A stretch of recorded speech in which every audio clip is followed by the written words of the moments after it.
The lord. చాలాసార్లు ఎందుకు కృంగిపోతారు, ఎందుకు ఓటమిని అంగీకరిస్తారంటే వారి యొక్క విశ్వాసము మనుషుల జ్ఞానాన్ని ఆధారం చేసుకుంటారు కాబట్టి ఆ సమస్యలను ఇంకా మేము జయించలేము, ఆ పరిస్థితుల్ని దాటలేను అని అనుకుని ఓటమిని అంగీకరించేస్తారండి. అందుకే పౌలు 1 కొరింథీయులకు రాసిన పత్రిక 2వ అధ్యాయము 4వ వచనములో మీ విశ్వాసము మనుషుల జ్ఞానమును ఆధారము చేసుకొనక దేవుని శక్తిని ఆధారం చేసుకుని ఉండవలనని. మీ విశ్వాసము మనుషుల జ్ఞానాన్ని కనుక ఆధారం చేసుకుంటే నిజంగానే ఓడిపోవచ్చు, బలహీనులైపోవచ్చు. కానీ దేవుని శక్తి మీద కనుక మీరు ఆధారపడితే మీరు ఏదైతే బలహీనమైపోతున్నారో, ఏ పరిస్థితులను చూసి బలహీనమైపోతున్నారో వాటన్నిటి మీద బలాన్ని పొందుకొని విజయాన్ని పొందుకోగలుగుతారు. హల్లెలూయా.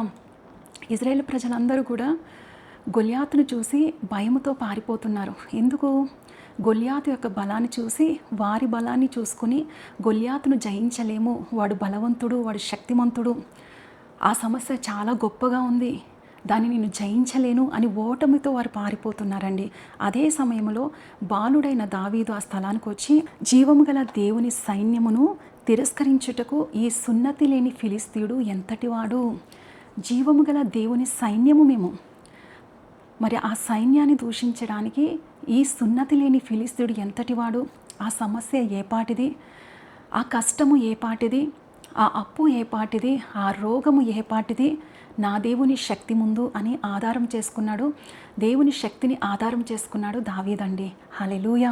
అందుకే చివరకు 1 సమూయేలు 17వ అధ్యాయము 50వ వచనములో దావీదు ఫిలిస్తీని కంటే బలాఢ్యుడై ఖడ్గము లేకయే వడిసేలతోనూ రాతితోనూ ఆ ఫిలిస్తీని కొట్టి చంపెను.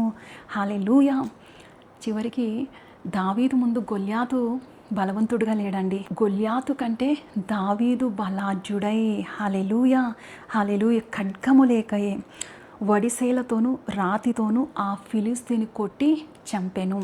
మరి వాణ్ణి చూసి పారిపోతున్నారు ప్రజలందరూ, సైన్యమంతా పారిపోతుంటే దేవుని శక్తిని ఆధారము చేసుకొని ఆ చిన్న రాయితో బలవంతుడుగా కనబడుతున్న ఆ గొల్యాతును చంపగలిగాడండి. హల్లెలూయా. మీ పరిస్థితుల్లో ఏ పరిస్థితులను బట్టి ఏ సమస్యలు మిమ్మల్ని కృంగదీస్తున్నాయో, ఏ ఇబ్బందులు చూసి మీరు బలహీనులైపోతున్నారో ఈరోజు వాటిని చూసి కాదండి, వాటికంటే గొప్పవాడైన, హల్లెలూయా, ఆ ఇబ్బందుల కంటే గొప్పవాడైన దేవుని శక్తిని ఆధారము చేసుకుని వాటన్నిటిని కూడా మీరు జయించుదురుగాక. హల్లెలూయా. దావీదు గొల్యాతు కంటే బలాఢ్యుడైనట్టు మీ ప్రతి సమస్య మిమ్మల్ని కృంగదీస్తున్నా, బలహీనపరుస్తున్నా ప్రతి సమస్యలు కంటే మీరు బలవంతులుగా మార్చబడుదురుగాక. ఈ మాట మీకోసమే దేవుడు మాట్లాడుతున్నాడండి. ఎప్పుడైతే దేవుని శక్తిని మీరు ఆధారం చేసుకుంటారో ఆ ప్రతి పరిస్థితుల్లో కూడా గొప్ప విజయాలు మీరు చూడబోతున్నారు, గొప్ప కార్యాలు మీరు చూడబోతున్నారు. హల్లెలూయా. ప్రార్థన చేసుకుందాం. ప్రేమగల తండ్రి, కృపగలిగిన దేవ, మహోన్నతుడా, అద్భుతకరుడా, ఆశ్చర్యకరుడా, ఉన్నతమైన దేవుడు ప్రభా. అవునయ్యా, మా నమ్మకం, మా విశ్వాసము మనుషుల జ్ఞానాన్ని ఆధారము చేసుకుంటే మేము ఓడిపోవచ్చయ్యా, మేము కృంగిపోవచ్చు. కానీ దావీదులాగా నీ శక్తిని కనుక మేము ఆధారము చేసుకుంటే ఆ సమస్యల కంటే బలవంతులుగా మార్చబడతామని ఈరోజు నువ్వు మాతో మాట్లాడిన ఆ మాటలను బట్టి నీకు స్తోత్రాలయ్యా. బిడ్డల జీవితాల్లో ఉన్న ప్రతి పరిస్థితుల మీద మరి బలవంతులుగా బిడ్డలను లేవనెత్తమని అడుగుతున్నానయ్యా. లేవనెత్తు ప్రభా. ఇంకా నాకు చేత కాదు, నా పరిస్థితులు ఇంతే, నా జీవితం ఇంతే అని కృంగిపోయి బలహీనులుగా ఓటమిని అంగీకరించిన నీ ప్రజలందరూ కూడా ఈ మాటలు విని తిరిగి ప్రభా దావీదులాగా బలవంతులుగా లేపబడుదురుగాక, గొల్యాతులు హతమార్చబడునుగాక.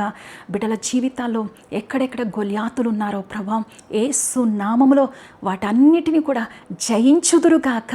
దేవుని శక్తిని ఆధారము చేసుకుని వాటన్నిటి మీద అత్యధిక విజయాన్ని పొందుకుందురుగాక. హల్లెలూయా. ప్రభా నీకు స్తోత్రాలయ్యా, నీకు వందనాలు. అనారోగ్యముతో వ్యాధితో బాధపడుతున్న నీ బిడ్డల్ని జ్ఞాపకము చేసుకో ప్రభా. వారిని తాకండయ్యా, వారిని స్వస్థపరచండి ప్రభా. వారిని లేవనెత్తమని అడుగుతున్నానయ్యా. లేవనెత్తు ప్రభా. పరిపూర్ణ స్వస్థత నీ బిడ్డలకి కలుగునుగాక, క్షేమము కలుగునుగాక, జయము కలుగునుగాక, నీ ఆశీర్వాదముతో నింపబడుదురుగాక. నీకే మహిమ, ఘనత, ప్రభావములు నీకు ఆరోపించుకుంటూ యేసు నామములో అడిగి వేడుకుంటున్నాను తండ్రి. ఆమేన్, ఆమేన్, ఆమేన్. దేవుడు మిమ్మల్ని దీవించునుగాక. ఆమేన్. Hallelujah.